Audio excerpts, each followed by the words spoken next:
Welcome to this module on search engine optimization. A lot has been said and written about search engine optimization. How to do it right, how not to do it, what works and what doesn't. It is a lot more difficult than search engine marketing and it does take more time, but if you do it right, you get the prize. A huge amount of free organic traffic to your site. This is what the Google Search Engine Guide says about search engine optimization. It's about putting your site's best foot forward when it comes to visibility in search engines, but your ultimate consumers are your users and not search engines. Keep this in mind and it'll be a breeze.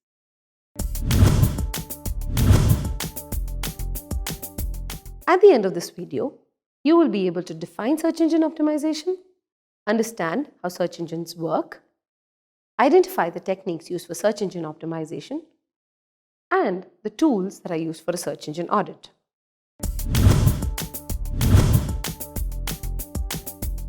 How do search engines work? It is critical that you understand this first before you start optimizing for the search engine results page. Let's take a closer look at the Google search engine. 60 trillion pages. That is the amount of content available on the net today. So how does Google know what your search query is about through the 60 trillion pages?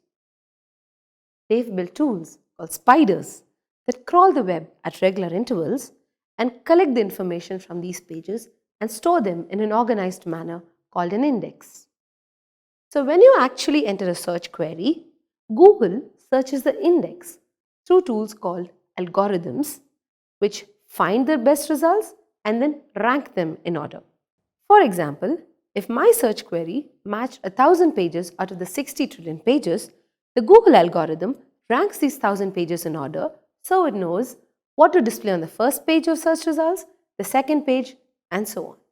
After this whole process is done, your search results appear. And all this within the blink of an eye. Search engines surely have a lot to do. Let's take a closer look at algorithms. These are computer programs that match a query to the best possible results on the web, or rather on the index. They look at more than 200 factors such as the site content, which includes the keywords that are included as part of the content, the titles and descriptions that the site owner provides while building the site, and a factor called the page rank. Let's talk about this in greater detail in the following slides. If you've heard the terms panda, penguin, and pigeon, these are Google algorithms over the years. In fact, algorithms change as many as 500 to 600 times per year, and you don't always get to know when it is changed. Let's talk about page rank. In simple terms, page rank is a measure of how important your site is based on the number of other pages that link to it. Let's say I would like to shop at a store and I can't decide which store to go to, so I ask a lot of friends. The one store that everybody mentions seems to be the best store available. However, if of the friends that I ask for, one of them knows me best or knows my taste, then the store that she suggests, though it may not be the most often mentioned store, will rank higher in my opinion. Similarly, if your site is discussed about in different blogs and social media and a lot of other websites refer to it, these become inbound links, that is, they link to your site, then your site's credibility and trustworthiness goes up. Therefore, the page rank of your site goes up. Again, there are right ways and wrong ways of improving page rank. We'll talk about it later on in this module. Let's take a look at the techniques of search engine optimization. There are two major buckets: on-site optimization and off-site optimization. If you're wondering what the hats in this picture refer to, these are the white hat methods and the black hat methods of search engine optimization. This term was coined with reference to Western movies where typically the good guys wore white hats and the bad guys wore black hats. As you can guess, white hats refer to the legitimate methods, whereas black hat refers to the not so legitimate, the spammy techniques of search engine optimization. Let me assure you, we are only going to talk about the white hat methods.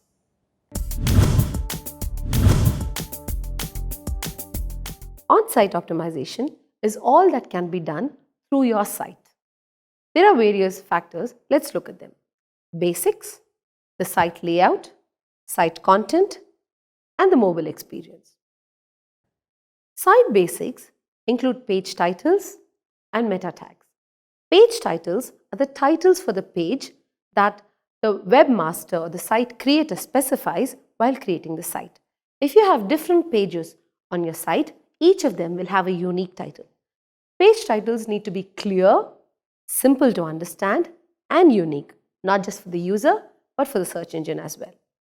Meta tags are a slightly longer description, more like a summary of what the page is about. Again, these have to be clear, unique, and descriptive. Site layout refers to the structure of your site. Site URLs and site structure are the two things that we will be looking at here. Site URLs is the URL address for a page on your site. For example, if I had a site called jasmine.com and I had a contact us page, it should probably read jasmine.com/contact us instead of saying jasmine.com/abcxyz123, which does not make sense. Remember, if it doesn't make sense to the user, it's not going to make sense to the search engine as well. Good site structure is essential for the user to understand how to navigate through your site. This also helps the search engine better understand your site. Site maps are a good way of indicating the site structure. Site content is what your site is all about. There are 4 factors that we look at when we look at site content: the actual content, anchor text, heading tags, and images. When you write content for your site, remember to use terms that your users would normally search for. Think like a user. What language would you use when you're entering a search query for your product? Don't use too obscure words or words that don't make sense. But at the same time, don't try and fill the same word all over again so that it appears to have a lot of content. Anchor text is the text that appears for a link. If you had a subpage about toys, instead of saying click here for toys, where here is the linkable text, use the word toys as the link so that the user understands and the search engine understands what the next page is about. Heading tags are what you would specify your headings with. You can use different sizes to indicate headings and subheadings, and the judicious use of heading tags will help the user understand what is important, what the subpoints are, and of course, the search engine also reads that information in the same way. Images. Images are a major factor for site content. They affect the speed with which the site loads. Therefore, remember to use small images or crunched images and use them sparingly. Use the right images. Also remember to specify the alt text. Alt text, or rather short for alternative text, is text that appears if the image cannot load for some reason. Sometimes browsers block images, or the image may not load because of connectivity issues. In that case, instead of having an error message show up, it's always better to include a term about what the image is about. This helps the user understand what the image could have been and the search engine understand what the image is about, because the search engine does not scan the image but instead reads this text. Mobiles are a major source of traffic today. Like we spoke about, close to 30% of the traffic on the internet happens through mobiles. Therefore, it is critical that a user has a good experience on mobiles. Mobile usability is a term used to indicate about how friendly your site is on mobiles.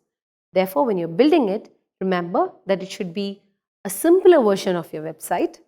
It should be easy to navigate, not too much of content, legible content, not too much of data input because it's difficult to input data on a smartphone.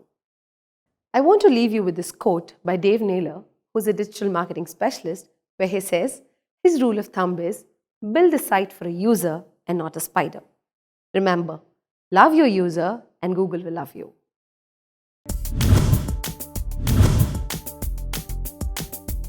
Offsite optimization is all the techniques that you can do away from your site, where will not touch your site. The primary method of offsite optimization is link building. These are actions aimed at increasing the number and quality of inbound links to a web page. There are genuine methods and fake methods. While fake methods are quicker, like for example, I could create 1,000 random sites with links to my website, but search engines are pretty smart. They might detect that you're using spammy techniques and actually pull you down. Genuine methods of link building would be to evangelize your site on blogs and social media.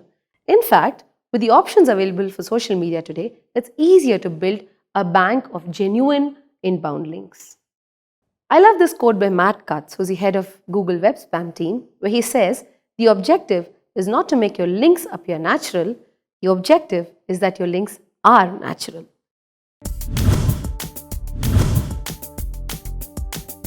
There are a lot of tools available to measure and analyze search engine optimization performance. These are called SEO Audit Tools. As any other process, an audit process for search engine optimization is where you take a look at your site, at the various factors that we just spoke about, and measure the performance or the parameters. There are a lot of tools available for SEO audits, but the most important of them are the Google Webmaster Tools and Google Analytics. Let's take a closer look. Google Webmaster Tools is a free resource. It's available for everyone who creates a site. You need to sign up and link to your site. Google Webmaster Tools help you understand and improve your site's performance in the Google search engine results page. They will help you ensure accessibility, submit content, remove content, and decide what needs to be seen and not seen. You can also resolve malware and spam issues, as well as find what queries your site is appearing on and how you can improve that. And finally, how your site appears on mobiles and what are the factors that you need to improve the mobile usability of your site. Google Analytics is a world-famous tool. It's used across the world, not only for SEO, but for SEM as well. It helps you know your audience, where they're coming from, where they're going after your site, what they do on your site, and all of this will help you improve your site content and customize the experience for your users. It also helps you monitor your site in terms of real-time activity. How many users are there currently on your site? Which pages are they looking at? What speed is the page loading at? And so on.